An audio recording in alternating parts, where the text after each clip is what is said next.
এই খবর শুনে কমান্ডার জিঙ্ক দ্রুত স্পেস স্টেশন খালি করার নির্দেশ দেন। প্রাণ বাঁচাতে সবাই রকেটের দিকে ছুটতে থাকে, কিন্তু ওয়ে তখনও তার লাভ লেটার লিখতে ব্যস্ত ছিল, আর কানে হেডফোন থাকার কারণে সে কোনো অ্যালার্ম শুনতে পায় না। রকেটে চড়ে লোকজন পালাতে থাকলে এবং রকেটের আলো চোখে লাগার ফলে সে বুঝতে পারে যে পালাতে হবে। তাই সে দ্রুত স্পেস স্টেশনের দিকে ছুটতে শুরু করে যাতে সে রকেটে উঠতে পারে। সেখানে আরও 6টি রকেট দাঁড়িয়েছিল। এটি দেখে ওয়ে কিছুটা স্বস্তি পায়, কিন্তু কিছুক্ষণ পর হঠাৎ একে একে 5টি রকেট উড়ে যায়।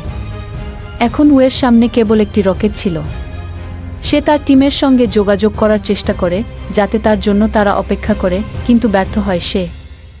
আর কোনো উপায় না দেখে সে তার রোভার দ্রুত গতিতে চালিয়ে রকেটের দিকে ছুটতে শুরু করে। কিন্তু হঠাৎ রাস্তায় বিশাল একটি গর্ত এসে যায় আর রোভারটিও পড়ে যায় সেই গর্তে। যতক্ষণে সে সেই